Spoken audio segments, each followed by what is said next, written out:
오늘 우리에게 주시는 말씀 통해서 나를 위한 예수님의 기도, 이런 제목으로 하나님 말씀 함께 나누도록 하겠습니다. 네, 올해 마지막 주일 예배입니다. 한 해 동안 수고하셨고 또 애쓰셨고 또 마음 다하여 살아오신 줄로 믿습니다. 한 해를 돌아보다 보면 우리 안에 여러 가지 마음들이 교차될 수 있을 것 같습니다. 특별히 우리의 마음에 감사의 마음이 넘치면 좋겠다, 이런 바람을 갖습니다. 여러분, 한 해 동안 우리에게 베풀었던 많은 은혜 가운데 여러분이 우리가 살아있다는 것이 은혜죠? 아닌가요? 네, 살아있음이 은혜고, 더더욱이나 우리 함께하는 가족들, 소중한 우리의 이웃들이 여전히 함께 살아갈 수 있다는 것이 얼마나 큰 감사가 아닌가 싶습니다. 그래서 모든 감사의 가장 기초는 생명에 대한 감사가 아닐까 싶고요. 또 한 가지 있다며, 마지막 주일에 다른 데 가지 않고 예배의 자리에 나와 하나님 앞에 예배할 수 있는 믿음의 은혜 또한 소중하고 귀한 것이 아닐까 싶습니다. 우리 안에 생명의 은혜와 믿음의 은혜가 있다는 것들을 기억하면서 하나님 앞에 감사함으로 한 해를 마무리할 수 있는 우리 모두가 되었으면 합니다. 이같이 감사의 마음을 갖더라도 여전히 우리 안에 여러 마음들이 있을 겁니다. 어떤 분들에게는 기뻤던 순간들이, 어떤 순간에 대해서는 슬픔과 또 아픔의 순간들도 있을 것입니다. 아름다운 기억으로 간직하고 싶었던 추억도 있을 것이고, 속히 잊고 싶고 기억하고 싶지 않은 상처의 순간들도 있을 수 있습니다. 이 많은 것들이 우리 안에서 다 지나갑니다. 지나가는데요, 결국 우리의 삶은 많은 것들은 지나가나 결국 우리의 삶에 남는 결산, 남기는 것은 결국은 우리가 무엇을 기준으로 우리의 삶을 돌아보냐에 따라서 달라지지 않을까요? 우리 믿는 사람들은 나름대로 우리의 삶을 결산함에 있어서 이 두 가지의 기준으로 돌아보아야 되지 않을까 싶습니다. 하나는 내가 지난 한 해 동안에 하나님과 동행했었는가, 또 하나는 내가 하나님을 따랐었는가 하는 겁니다. 하나님과 함께 했었던가, 아니면 보여지는 그 무엇과 함께 하기 위하여 소진하며 살았던가, 하나님을 따랐던가 하나님을 이용하려고 했던가 돌아봤으면 합니다. 결국 우리의 삶에 남는 거, 하나님과 동행했던 순간들이요, 또 하나님을 믿음으로 따랐던 순간들이 우리에게 남는 소중한 결산들이 아닐까 싶습니다. 부모들이 아이들과 놀 때, 자기 아이와 놀 때 어떤 사람은 자녀와 노는 사람이 있고요, 자녀와 놀아주는 사람이 있어요. 여러분, 노는 것과 놀아주는 건 다르죠? 노는 것은 행복한 거고 기쁜 일이지만 놀아주는 것은 일이겠죠. 아이와 놀아주는 것은 일이 될 수 있습니다. 여러분, 신앙도 하나님 안에서 하나님과 동행하는 것, 하나님을 따르는 일들이 우리의 삶의 중요한 결산의 기준이라고 그랬는데, 누군가는 그 얘기가 들어질 때 하나님과 동행했던 삶, 하나님을 따랐던 삶이 일로 다가오는 사람이 있을 수 있고요, 누군가에게는 그것이 기쁨과 감격과 축복으로 다가올 수 있습니다. 여러분, 어느 편에 서시는 것 같으세요? 내가 하나님과 동행했던 삶, 하나님의 뜻을 따랐던 삶, 나를 부인하고 내 십자가를 지고 주님을 따랐던 삶이 기쁨이고 축복인지, 아니면 우리에게 또 다른 일로 다가오는지, 여러분, 그것을 나누게 하는 것들이 있습니다. 그것은 복음을 몰라서도 아니고 믿음이 없기 때문이 아닙니다. 믿음이 있어요? 복음을 알아요. 나는 죄인이고 예수 그리스도가 십자가에서 내 죄를 위하여 죽으심으로 말미암아 내가 구원받았고 천국 가는 것을 알아도요, 일이 될 수 있습니다. 여러분, 사탕이 달다는 거 알죠? 사탕이 달다는 걸 아는 거하고 사탕을 내 입에 넣는 거하고는 전혀 다른 일이죠. 사탕이 달아 아는데 사탕이 내 입 안에 들어오면은 그 달콤함이 입 안을 가득히 채우면서 우리 기분을 좋게 하죠. 여러분, 사탕이 다는 거 알아도 소용없어요. 입에 사탕이 들어오지 않으면, 사탕을 머금지 않으면. 여러분, 동일하게 우리 신앙의 가장 중요한 것은 주님과 동행하는 것이고, 하나님을 따르는 거라고 알지만 실제로 주님과 동행하며 그 주님을 따르는 삶이 얼마나 감격스러운지, 그것은 실제로 그것이 사탕이 내 입에 들어오는 것처럼 그 자리에 들어가 본 사람들만 누릴 수 있는 겁니다. 무엇이 하나님과 동행과 하나님을 따르는 삶을 기쁨과 설렘과 감격스러움으로 만들어낼까 하는 것이 중요하겠죠. 내 한 해의 삶을 정리하면서 나는 지난 한 해 동안 하나님과 동행했어, 하나님과 하나님을 따랐어, 참 좋았어, 이런 마음은 다른 게 아니라 하나님의 사랑과 마음이 내 안에 부어져 있는 사람이냐, 하나님의 사랑이 내 안에 부어졌고 그 마음이 내 안에 품어져 있을 때만이 우리 신앙에서 하나님과 동행한다는 거, 내 십자가를 지고 나를 부인하고 하나님을 따른다는 것이 얼마나 가슴 벅찬 일인지를 알 수 있습니다.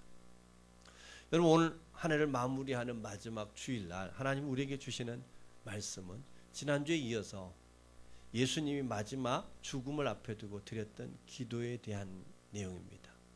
여러분, 기도는 가장 정직한 고백이지 않을까요? 기도의 내용이야말로 그 사람의 가장 진실됨이 묻어 있는 거 아닐까요?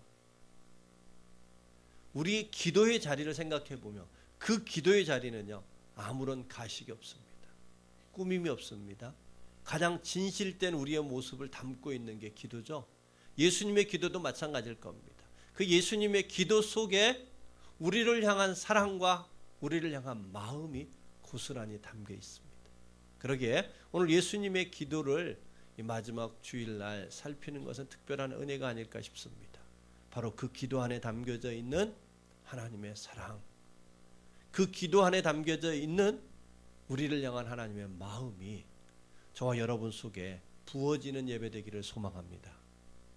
그러면 우리의 신앙에 하나님과 동행하는 일들이 일이 아니라 기쁨이요, 하나님을 따르는 일들이 참으로 복되다 말할 수 있지 않을까 싶습니다. 제가 경험해 보지는 않았지만 제가 먼저 저희 부모님을 보내는 그러한 마지막 작별의 자리에서 늘 갖는 느낌 중에 하나는 그런 거였습니다. 부모는 이 세상을 떠나면서 자기의 죽음보다 자녀들에 대한 마음의 걸림이 더 큰 것 같습니다. 그죠? 네. 근데 더더욱이나 병약한 자식이 있거나 혼자 살아가는 것이 버거워하는 연약한 자녀가 있다면 더더욱 마음에 걸리지 않을까요? 그러기에 그 연약하고 병약한 자녀를 남기고 떠나야 되는 부모는 마지막 정말로 그 마음을 다하여 축복해 주고 싶고 좋은 것 주고 싶고 좋은 말 남기고 싶은 마음이 들지 않겠어요? 오늘 주님의 마음이 그런 거예요. 마지막 떠나면서 제자들을 위해서, 아니 이 말씀을 통해서 지금 하늘 보좌 우편에서 우리를 위하여서 기도하시는 주님의 사랑과 마음이 고스란히 담겨있는 말씀이 오늘 마지막 제자들을 위한 기도의 말씀이다. 우리를 향한 하나님의 기도이시다. 이런 겁니다. 그러게 오늘 기도 속에 기도에 어떤 내용이 담겨 있는지를 통해서 그 예수님의 기도를 통해서 하나님의 마음과 하나님의 사랑이 우리의 마음 안에 부어지는 그런 복된 시간 되기를 주의 이름으로 축복합니다. 예수님의 기도는 무엇이었나, 어떤 내용이었나 살펴보겠습니다. 먼저는 세상에서 보존되게 하옵소서, 이런 기도를 했습니다. 여러분, 하나님이 하시는 일 중에 큰 일 중에 하나가요, 보존하는 일인 것 같아요. 에덴 동산을 보존하기 위해서 범죄했던 아담과 하와를 에덴 동산 밖으로 내어 쫓으시게 됐고요. 세상이 죄로 가득해지는 것을 막기 위하여 노아를 통해서, 노아 방주 사건을 통해서 온 땅을 홍수로 심판하시기도 하고 소돔과 고모라 땅을 멸하시기도 하셨던 일을 하셨습니다. 이스라엘 백성들이 하나님의 백성으로 보존되기 위해서 넘치는 축복을 주시기도 하고요, 주변 강대국을 통해서 때로는 채찍을 드시기도 하셨습니다. 여러분, 예수님이 이 땅에 오신 것 자체가 우리를 영원한 하나님의 자녀로 보존하기 위함이지 않을까요? 바로 그와 같은 보존에 대한 기도가 예수님이 우리를 향한 기도한 내용이었습니다. 자, 말씀 14절 15절 같이 한번 읽겠습니다. 14절 15절입니다. 내가 아버지의 말씀을 그들에게 주었사오매 세상이 그들을 미워하였사오니 이는 내가 세상에 속하지 아니함 같이 그들도 세상에 속하지 아니함이니이다.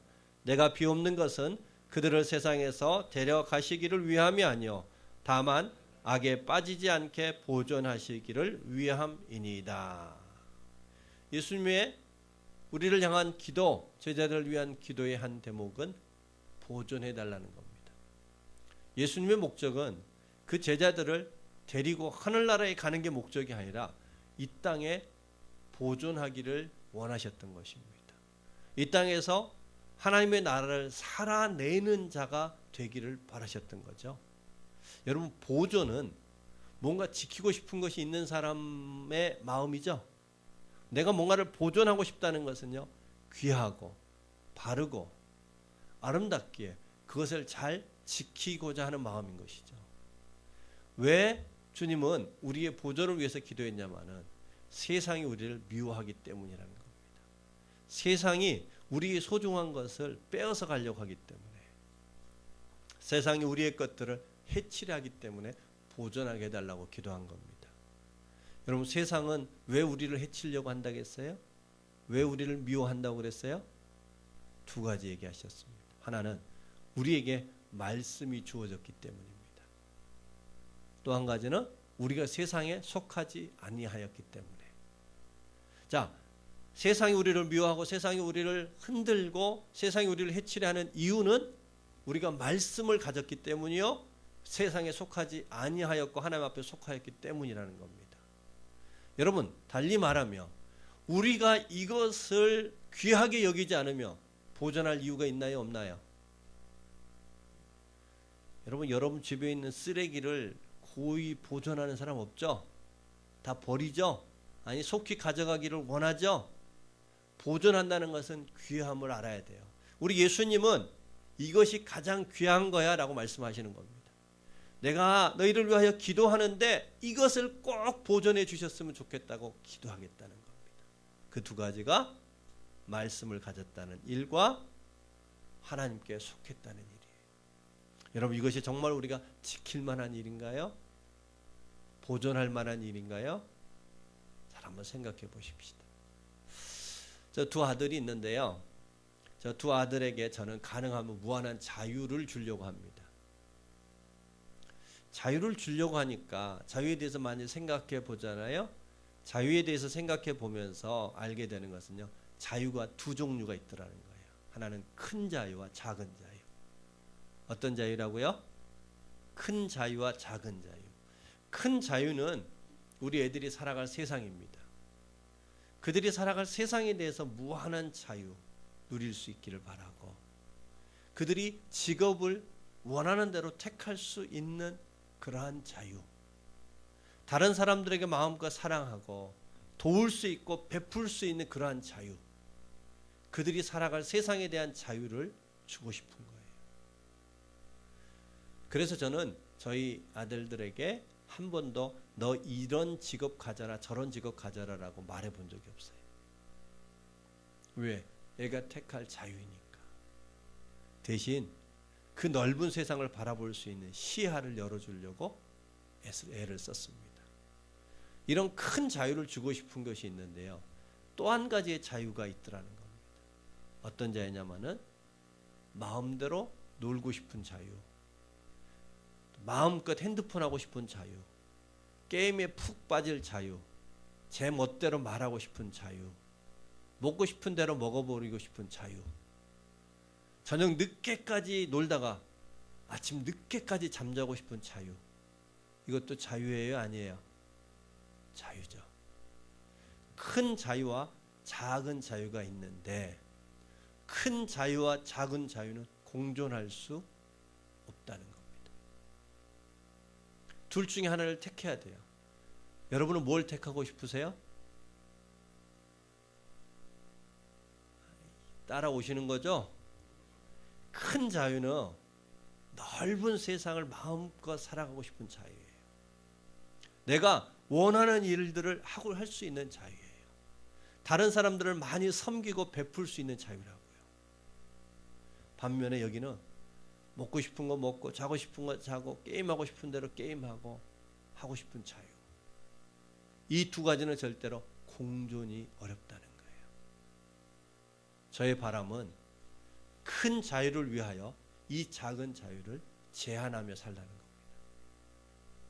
이 작은 자유를 제한해야만이 큰 자유를 누릴 수 있는 거 아니겠어요? 이 작은 자유를 제한하고 다스리는 사람에게만 큰 자유가 주어지는 거예요.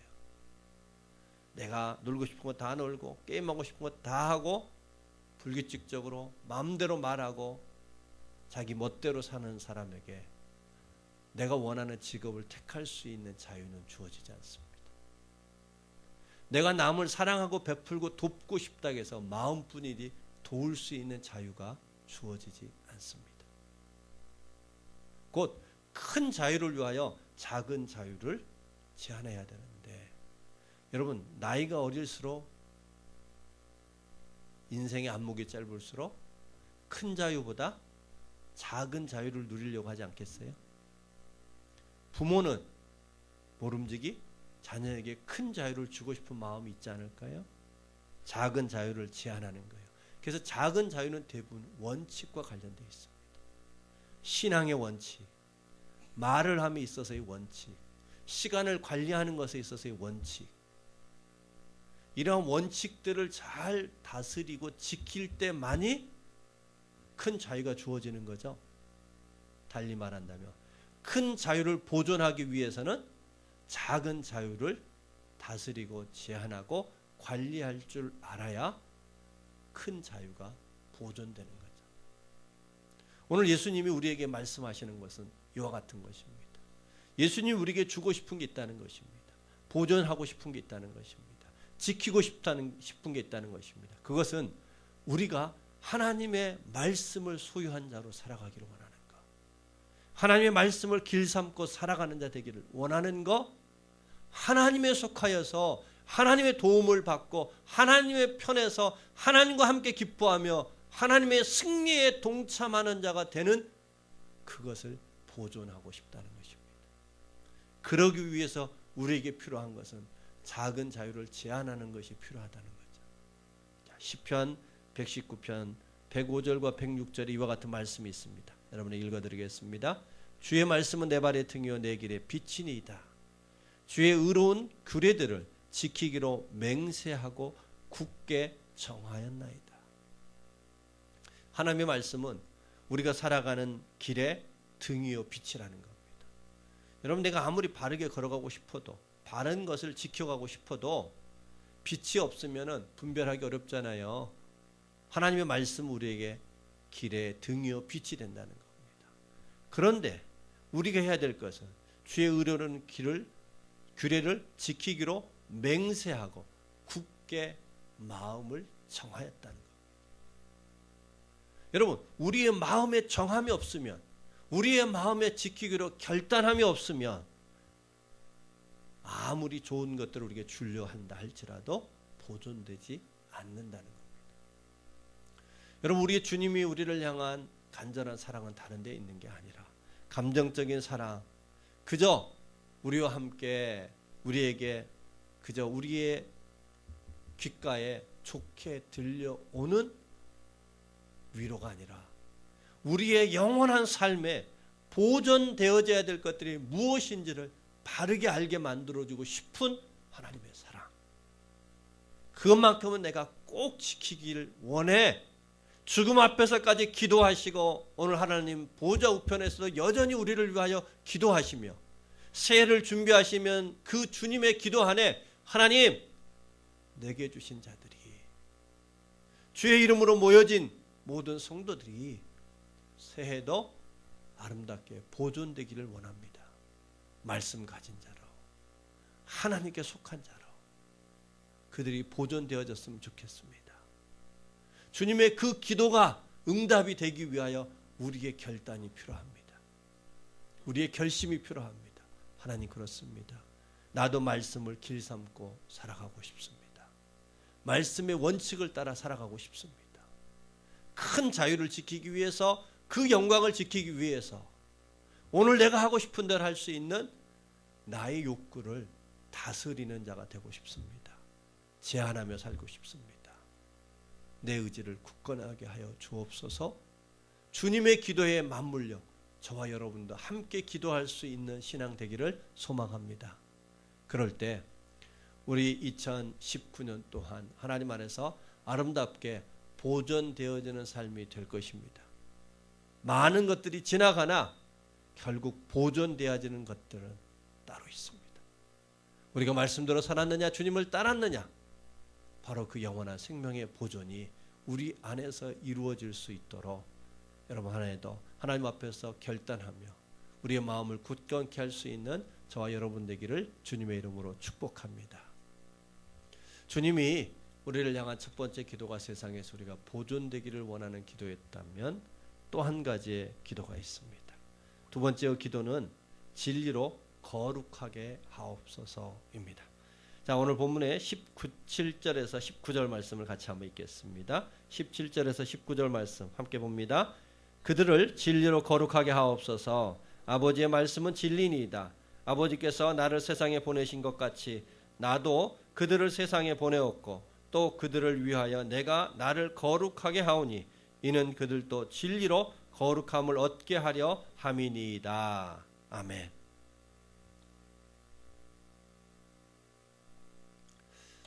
제가 초등학교 3학년 때로 기억이 납니다. 하루는 일을 마치고 돌아오셨던 어머니가 저를 부르면서 이야기를 좀 하자 그러시는 거예요.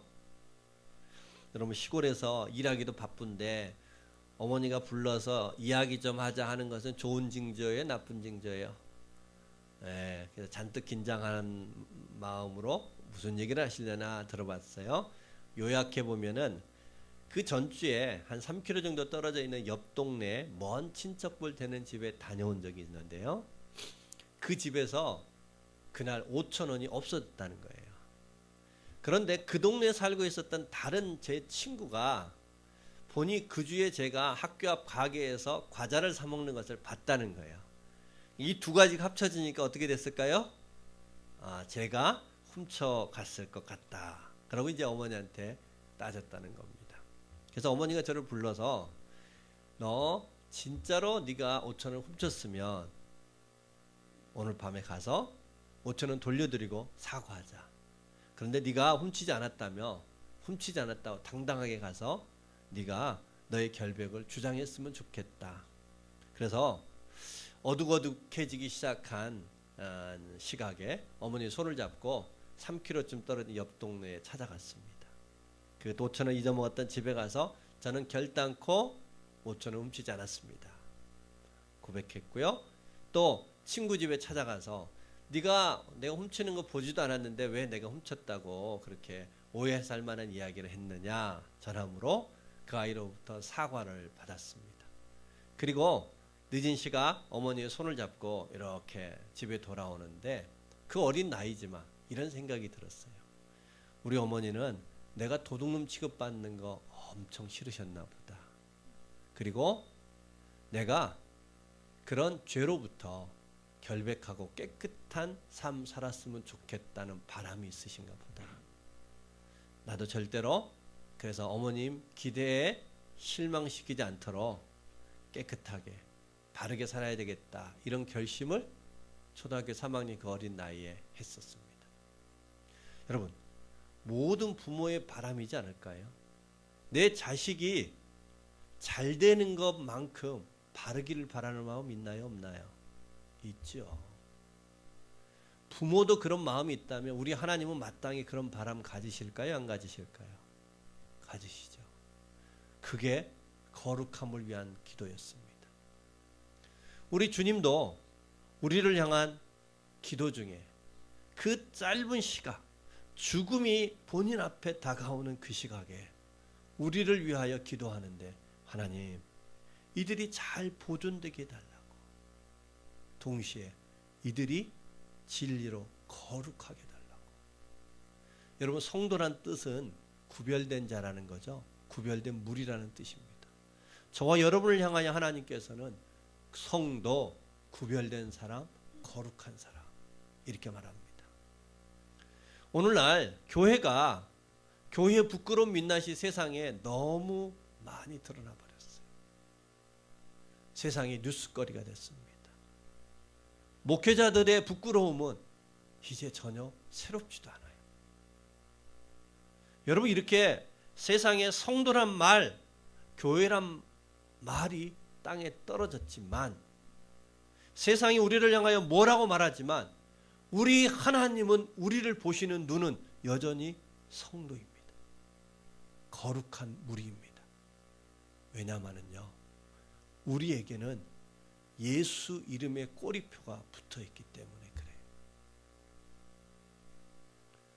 여러분, 아무리 깨어지고 부셔진 핸드폰이라도요, 거기에 삼성 마크가 있으면 삼성 제품이잖아요.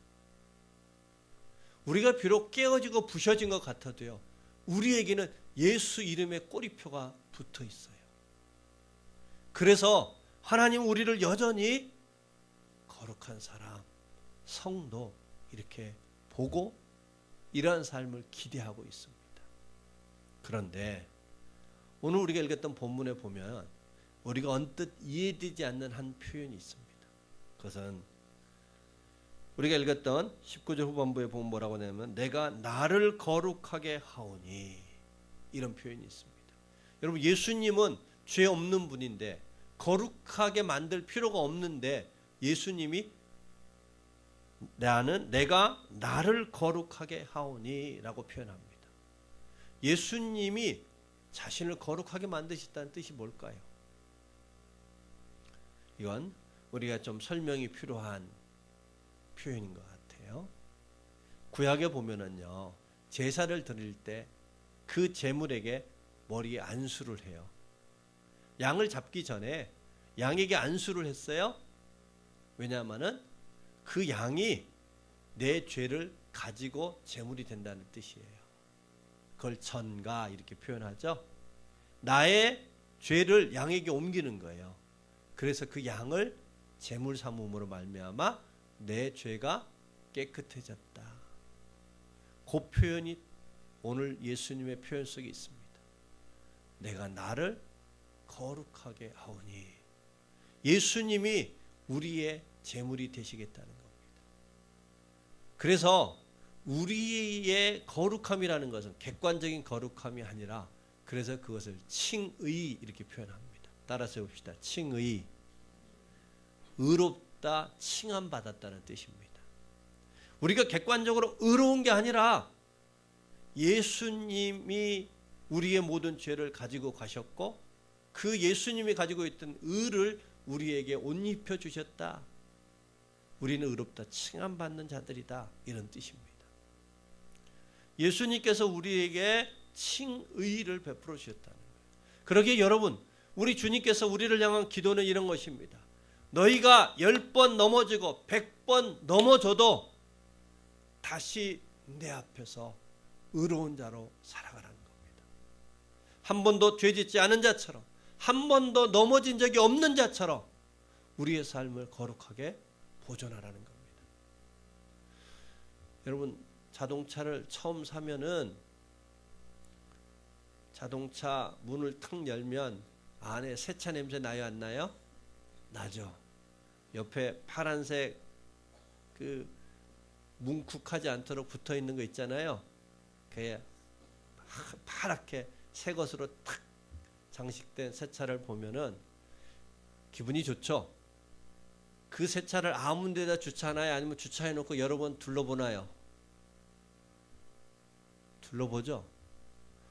여러분, 새 차 한 번도 기스나지 않은 새 차는 소중하게 갖고요, 안 갖고요? 갖고요. 근데 이제 몇 달 지나서 기스도 나고 그러면은 아무 데 주차하죠. 우리 하나님께서 그런 말씀인 거예요. 너희는 내 앞에서 항상 새 차와 같아. 너희는 내 앞에서 항상 거룩한 자야. 그러니 너희도 거룩하게 살아라. 주님이 우리를 향하여 기대하시는 간절한 바람 중에 하나가 우리가 거룩한 자 되기를 바라시는 거예요. 그래서 예수님은 내가 나를 거룩하게 하오니라는 표현을 쓰신 거예요. 또 한 가지, 이와 같이 표현을 쓰셨던 또 한 가지 의미는 이런 것입니다. 예수님은 우리를 거룩하게 만들기 위해서 너희가 거룩하라 거룩하라 말하지 않고요, 예수님이 거룩해지시기 위하여 애쓰셨다는 거예요. 여러분, 교회에서 갈등이 생기는 이유는 다 남을 거룩하게 만들려고 하기 때문에 갈등 생기는 거 아니에요? 그런데 우리 예수님은 우리에게 이렇게 얘기합니다. 너희는 남의 거룩에 신경 쓰지 말고 네가 거룩하면 돼. 자식을 거룩하게 하려면 부모가 거룩하면 되는 거예요. 성도들이 거룩한 삶을 살기를 기대한다며 목회자가 거룩하면 되는 거예요. 나의 거룩에 힘을 쏟지 남의 거룩에 힘쓰려고 하지 말라는 겁니다. 남이 모난 말을 할 때 그의 말을 고치려고 애쓰지 말고 내 말을 거룩하게 만들라는 겁니다. 다른 사람의 행실이 부끄러움이 있을 때 그 행실을 고치려고 하지 말고 내 행실을 거룩하게 하라는 것입니다. 이럴 때 우리 주님이 기도하셨던 그 거룩함이 우리 안에 이루어지고 성취되어지더라. 여러분, 우리 스스로를 거룩하게 살피는 일에 힘쓰는 저와 여러분 되기를 소망합니다. 한 나라의 청렴도를 평가할 때요, 이런 질문을 하고 매년 조사하는 게 있습니다. 청소년들한테요, 5억을 줄 테니 감옥에 갔다 와도 좋겠다고 생각하느냐 묻는 겁니다. 즉 5억을 벌 수만 있다면 죄를 범하더라도 괜찮냐, 이런 질문인 거예요. 그런데요, 매년 이 응답률이 높아지고 있어요. 공무원들의 청렴도, 사회 시스템의 청렴성은 좋아지는지 몰라도요, 실제로 우리 안에서 살아가고 있는 우리 안에서의 이 거룩성은 크게 훼손되고 있는 것 같습니다. 여러분, 우리 하나님께서 그것을 바라보시면서 우리를 향하여 안타깝게 여기시는 겁니다. 우리가, 하나님의 자녀들은 거룩한 자가 되어지기를 바라는 거예요. 그 거룩함을 어떻게 이룰 것이냐, 오늘 본문에서 진리로 거룩하게 하옵소서 그랬습니다. 진리는 하나님의 말씀이니이다. 우리에게 말씀을 주셨어요. 그 말씀이 우리를 거룩하게 만들 수 있다는 것입니다. 동일한 표현을 진리로 거룩하게 하옵소서를 우리가 좀 더 이해하기 쉬운 말씀으로 주님이 다른 곳에서 설명해 줬던 한 말씀이 있는데요. 마태복음 10장 16절에 보면은 이런 후반부의 말씀이 있어요. 너희는 뱀같이 지혜롭고 비둘기같이 순결하라. 여러분, 뱀같이 지혜로운 사람은 순결이 어렵지 않아요? 순결한 사람은 대부분 미련 곰탱이죠? 두 개 같이 하기가 쉽지 않아요. 여러분, 진리의 삶과 거룩함의 삶, 이게 세상에서는 같이 가기가 어려운 것 같아요. 지혜와 순결이 어려운 것 같아요. 근데 하나님 안에서는 반드시 두 개가 함께 해야 된다는 겁니다. 왜냐하면요, 지혜라는 것은, 진리라는 것은 하나님 앞에 나를 의탁하는 것을 말해요. 진리는 뭐라고요? 하나님 아버지 앞에 나를 의탁하는 거예요. 순결은 하나님의 편에 서는 거예요. 그러니까 하나님을 의탁할 때만이 하나님의 편에 설 수 있는 용기가 생겨요. 하나님의 편에 설 때만이 무엇이 진리이고 무엇이 지혜인지를 분별할 수 있는 능력이 생긴다는 얘기예요. 그래서 지혜와 순결은 같이 해야 돼요. 진리가 있어야만이 거룩함을 지킬 수 있다는 뜻입니다. 여러분, 솔로몬이라는 지혜의 왕이 있었어요. 그는 하나님 안에서 순결함을 지켰어요. 그랬을 때 그에게는 지혜의 눈이 열렸어요.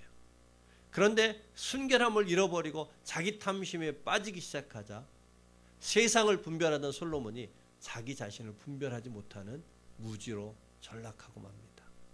우리의 삶도 마찬가지라는 얘기입니다. 우리도 하나님 아버지 앞에서 우리가 거룩해지기 위해서는 진리가 필요합니다. 지혜가 필요합니다. 누가 거룩할 수 있냐면은 하나님 아버지 앞에 나를 의탁할 수 있는 사람만이, 하나님을 두려워할 줄 아는 사람만이, 하나님 앞에서 자기 자신을, 자기의 모든 것을 하나님께 의탁하는 사람만이 순결함을 지킬 수 있다는 겁니다.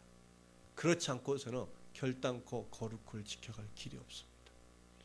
주의 말씀이 나를 붙들어주고 하나님이 내 존전 앞에 살아계시는 삶, 그 사람만이, 그 진리를 지키는 사람만이 그 안에서 거룩함을 지켜낼 수 있더라, 이런 얘기입니다. 여러분, 한 해를 보내고 새해를 맞이합니다. 18년에 떴던 해와 19년에 뜬 해가 다르죠? 네, 똑같아요. 18년에 있었던 여러분의 자리와 19년의 자리가 달라지지 않아요. 그 해가 다시 뜰 겁니다.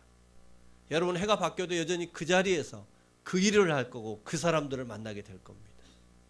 그럼에도 불구하고 한 해가 바뀌어지는 자리가 의미가 있는 것은 그 계기로 우리의 마음을 새롭게 할 수 있기 때문입니다. 우리의 생각을 새롭게 할 수 있기 때문입니다. 여러분, 그저 달력의 숫자를 바꾸는 것에 그치지 말고 나이 하나 더 먹는 것으로 끝내지 말고 하나님 아버지 앞에 우리가 새 결심과 결단을 할 수 있었으면 합니다. 그것은 하나님, 예수님이 오늘도 하늘에서 나를 위하여 기도하시는 그 기도가 내가 세상에서 하나님의 자녀로 보존되는 것이요, 내가 거룩하게 살아가는 것이라면 하나님, 나도 하나님의 그 기도가, 예수님의 기도가 성취되어질 수 있도록 하나님, 나도 거룩함을 위하여 결단하게 하여 주옵소서. 나도 이 세상에서 아름답게 보존되도록 내 마음을 정하겠사오니 하나님, 나를 도와주시옵소서. 이와 같이 간구함으로 2019년 한 해가 소망의 한 해 될 수 있기를 바랍니다. 하나님 안에서 아름답게 보존되어지고 하나님 안에서 거룩함을 지켜내는 그런 승리의 한 해가 다 되실 수 있기를 주님의 이름으로 축복합니다. 하나님, 여러분 이를 위해서 우리 하나님 아버지 앞에 우리가 기도했으면 합니다. 마음의 결단을 했으면 합니다. 하나님, 내게 있어서 진짜 소중한 거, 지켜야 될 게 뭔지 다시 한번 깨닫게 해주십시오. 정말 내가 하나님 앞에 속한 자라는 것을 알기 위해서, 그것을 깨달아야 나도 지킬 수 있지 않겠습니까? 하나님에 속한 자, 내가 구원받은 자, 말씀을 가진 자라는 이 소중함을 잘 깨달을 수 있는 신앙 되게 하여 주옵소서.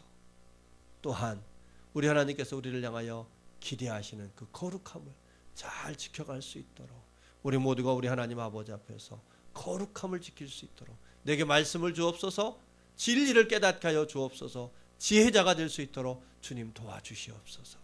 이와 같이 하나님 앞에 기도하며 결단하며 2019년 한 해를 승리하는 우리 모두가 되어지기를 소망합니다. 우리 주신 말씀 가지고 우리 하나님 앞에 같이 한번 기도하겠습니다. 할렐루야. 자비야.